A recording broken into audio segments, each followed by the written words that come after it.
पिछले एपिसोड में हमने श्री सैलानी बाबा के अब्दाल होने के गवाह और साक्ष्य के बारे में देखा।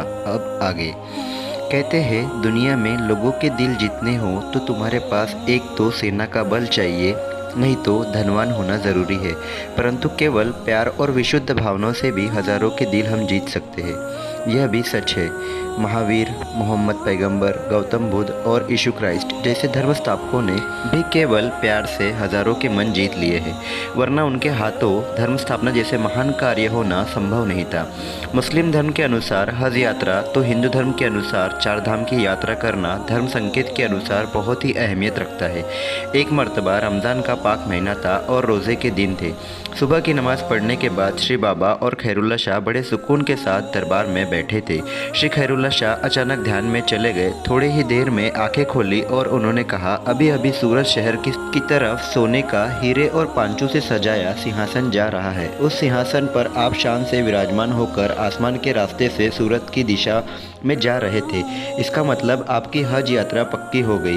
खैरुल्ला शाह की बातें सुनकर श्री बाबा हंस दिए। उन्होंने कहा, अरे मुझ जैसे फ़कीर को क्या ज़रूरत है हज यात्रा की। थोड़ी देर बाद श्री बाबा ने आंखें बंद कर ली और ध्यान में बैठ गए। श्री बाबा ने अचानक आँख खोली और हर्षोल्लास के साथ कहने लगे, खैरुल्ला शाह, हम हज यात्रा ज़रूर जाएंगे। वह पाक भूमि हमें बुला रही है, हमारे आने की राह देख रही है। अब हमारी हज यात्रा अटल और अपरिहार्य हो गई है। इस घटना के ठीक तीसरे दिन डोनगांव के श्री अली शेठ श्री बाबा से मिलने आए थे। उन्होंने श्री बाबा से कहा, हम कुछ दोस्त लोग हज यात्रा जा रहे हैं। आप तो हमारे पीर हो, तो हमारी यह नम्र विनती है कि आप हमारे साथ चले। हमें आपकी सेवा का मौका मिलेगा। आप जैसे संत के साथ हमारी यात्रा सफल हो जाएगी। श्री बाबा ने अली सेठ के प्रस्ताव को मान्यता दी। श्री बाबा ने यात्रा का ज़रूरी सामान लाने का आदेश खैरुल्ला शाह को दिया। श्री अली सेठ को खामगांव में मिलने की बात तय हो गई और दोनों डोनगांव चले गए। खामगांव में श्री बाबा को विदा करने बहुत सारे चाहने वाले आए थे।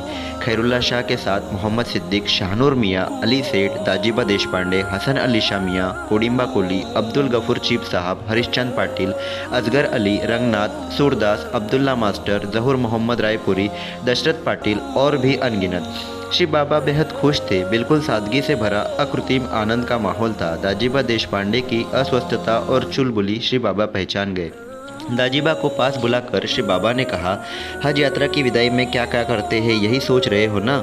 हमें फूल पसंद है। आपके बगीचे के गुलाब के फूलों का हार लाए हो, वह हमें पहना दो। दाजीबा खुशी से झूम उठा। गुलाब के फूलों का बड़ा भारी हार उसने अपने भगवान के गले में पहना दिया। खुशी से दाजीबा की आंखें भर आई। आंसू की धारा से श्री बाबा के चरणों पर अभिषेक हो रहा था। साधु संत और भक्ति, गुरु और शिष्य, उनके प्रेम का यह अनोखा दर्शन था। सबसे श्री बाबा का आलिंगन भेंट हो रही थी।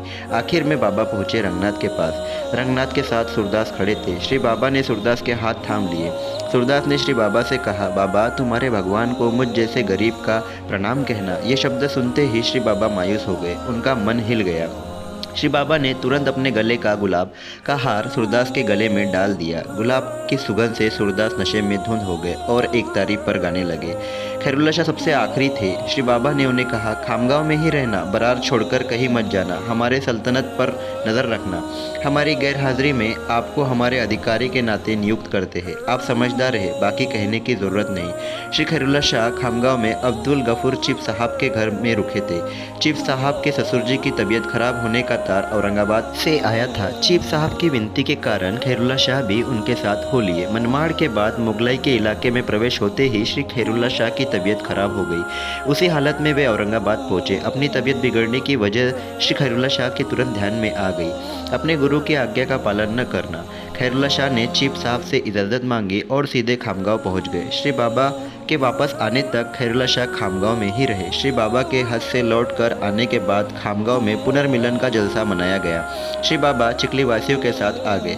रास्ते में श्री बाबा ने कहा, खैरुल्ला शाह, हमने तुम्हें बरार न छोड़ने का फरमान दिया था, फिर भी आप औरंगाबाद चले गए। आपके गैर हाजिरी में आपके खानदान के 4 पुरान पुरखों ने तुम्हारा काम संभाला।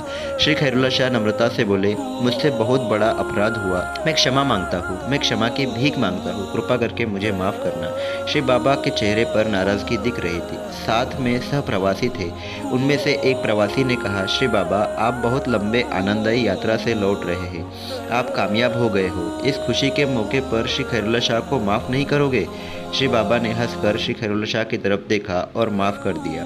मुंह मीठा करने के बहाने श्री बाबा ने खैरुल्ला शाह को पेड़ा खिलाया। इस कहानी से मालूम हुआ कि श्री सैलानी बाबा हाजी बन गए।